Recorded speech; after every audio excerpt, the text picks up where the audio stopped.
जय हिंद, नमस्कार साथियों मैं रोहित पटेल आजाद एक बार फिर से आप सभी का स्वागत करता हूं आपके अपने यूट्यूब चैनल प्रहार डिफेंस एकेडमी उज्जैन में। साथियों, आपके 8 फरवरी से इंडियन आर्मी अग्निवीर के फॉर्म डालना स्टार्ट हो जाएंगे। आप जो नए लड़के हैं, जो नए बंदे हैं, वो बहुत एक्साइटमेंट में है, बहुत जोश में है। लेकिन साथियों, आपको जोश में होश रखना बेहद जरूरी है। आज के इस वीडियो में हम बात करने वाले हैं कि आपको फॉर्म डालते समय क्या गलती नहीं करना है, किन किन चीजों का ध्यान रखना है और अपने एलिजिबिलिटी के अनुसार, अपनी योग्यता के अनुसार ही आपको फॉर्म फिल करना है। तो चलिए वीडियो की शुरुआत करते हैं। यदि आप इस चैनल पर नए हो तो वीडियो को लाइक करके चैनल को सब्सक्राइब करना बिल्कुल ही ना भूलें। और जो भाई इंडियन आर्मी अग्निवीर की तैयारी कर रहे हैं, जो फॉर्म डालेंगे, उन तक ये वीडियो जरूर पहुंचाए। तो चलिए वीडियो की शुरुआत करते हैं। सबसे पहले हम देख लेते हैं साथियों, यदि आप जीडी से फॉर्म डालना चाहते हैं तो आपको पता होगा कि 10वीं पास आप होने जरूरी है, आपके 45% होना जरूरी है, साथ में आपको ग्रेस नहीं होना चाहिए। यहाँ तक भी कुछ बंदों को पता होगा, लेकिन क्या होता है कि भाई ग्रेस होती है फिर भी आप फॉर्म डाल देते हो और फिर आपको प्रॉब्लम कब आती है, जब आपके डॉक्यूमेंट वेरिफिकेशन होते हैं। भाई पहले क्या होगा, एग्जाम होगी, ठीक है। एग्जाम के बाद में क्या होगा, एग्जाम के बाद में होगा आपका फिजिकल और फिर होगा आपका डॉक्यूमेंट वेरिफिकेशन। मतलब थर्ड स्टेज पर पहुंचकर बंदा जब बाहर आता है ना भाई, तो बहुत ज्यादा दुख होता है। ये बात उनको पता होगी जो यहाँ थर्ड स्टेज से बाहर आए होंगे। दूसरी चीज साथियों, जैसे हम एमपी में बात करें तो एमपी में एक रूल्स है कि टॉप 5 का, मतलब टॉप 5 का क्या है, जैसे 10th में आपके 6 सब्जेक्ट होते हैं, ठीक है, 10वीं में आपके 6 सब्जेक्ट होते हैं। लेकिन बाई चांस यदि आप 5 सब्जेक्ट में तो पास है, ठीक है, लेकिन एक सब्जेक्ट में आप फेल हो गए हैं, तो मध्य प्रदेश गवर्नमेंट क्या करेगी कि भाई आपको पास माना जाएगा कि भाई 5 में पास है ना, तो टॉप 5 में इनको लिख दो और इनको पास कर दो। लेकिन एक सब्जेक्ट में आप फेल ही है, तो भाई क्या होता है कि आप जब इंडियन आर्मी अग्निवीर का फॉर्म डालने जाओगे तो आप ये बोलोगे भाई हम तो 10वीं पास है। तो हम क्या करते हैं, फॉर्म डाल देते हैं। आप फॉर्म डाल देते हो, फिर आपका क्या होता है, एग्जाम में भी आप मेहनत करते हो, फिजिकल में आप मेहनत करते हो और फिजिकल के बाद में होता है डॉक्यूमेंट वेरिफिकेशन।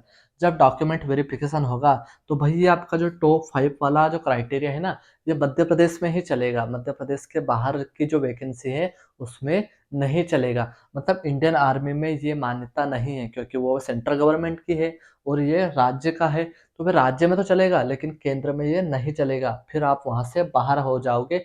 कई बंदे इसमें बाहर हुए हैं। तो यदि आप टॉप 5 में पास हुए हैं तो आप लोग ध्यान रखें, ऐसे बंदे कितने हैं कमेंट करके जरूर बताइए। दूसरी चीज साथियों, जो 12th से फॉर्म डालेंगे, अब 12th से आप टेक्निकल में भी डालते हो, नर्सिंग में भी डालते हो, क्लर्क में भी डालते हो, तो उसमें क्या होता है, एक क्राइटेरिया होता है। जैसे टेक्निकल में 10+2 चाहिए और आपके पास में मैथ्स होना चाहिए। अब हर सब्जेक्ट में आपको 40-40 नंबर होना चाहिए और ओवरऑल आपको 50% आपके मार्क्स होने चाहिए।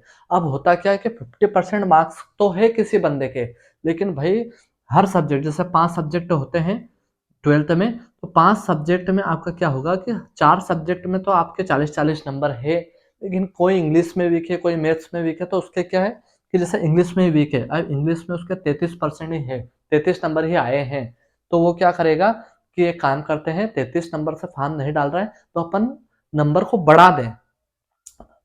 जो ऑनलाइन वाला है वो क्या करेगा कि एक काम करो, आपका फॉर्म तो मैं डाल दूंगा।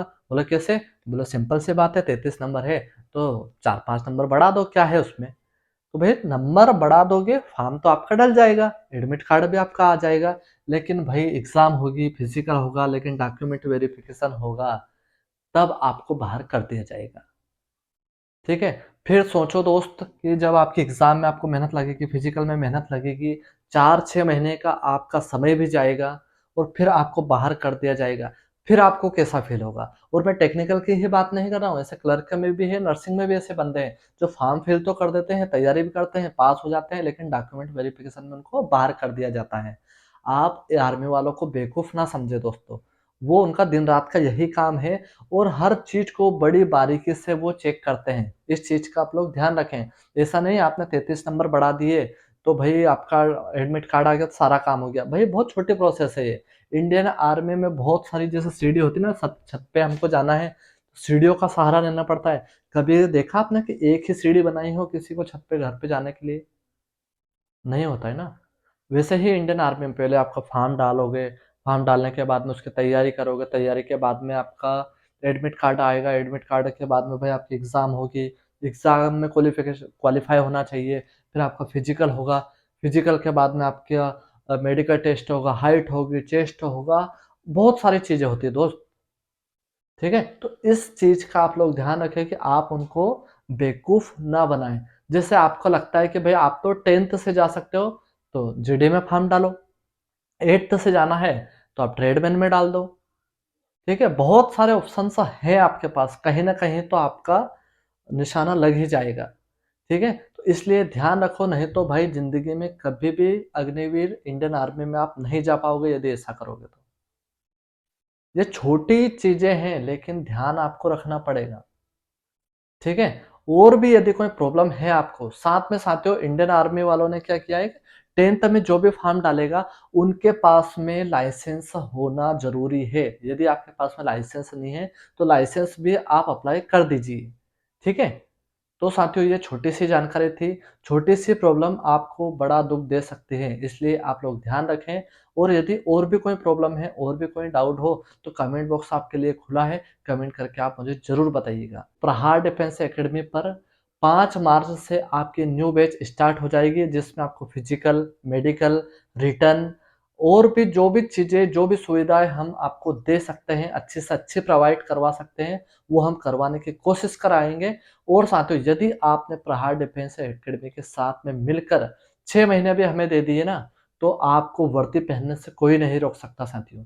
क्योंकि अभी मैं पूरा डाटा बताऊँगा कि भाई हमारे यहाँ से फिज़िकल में कितने बंदे पास हुए हैं। ओवरऑल मतलब 22 बंदे में से ओनली 2 बच्चे हमारे फेल हुए हैं, वो भी किसी गलती के कारण फेल हुए, बाकी सभी पास हैं। उनसे भी हम रूबरू आपका करवाएँगे जब फाइनल रिज़ल्ट आ जाएगा तब। आप भी करना चाहते हैं हमारे साथ में मिलकर तैयारी, तो सामने दिए गए नंबर पर आप कॉल कर सकते हैं और अन्य जानकारी हमसे ले सकते हैं और बहुत ही न्यूनतम फीस में साथियों। ठीक है? तो चलते हैं, मिलते हैं किसी नए वीडियो में, तब तक के लिए जय हिंद, इनकलाब जिंदाबाद, भारत माता की जय।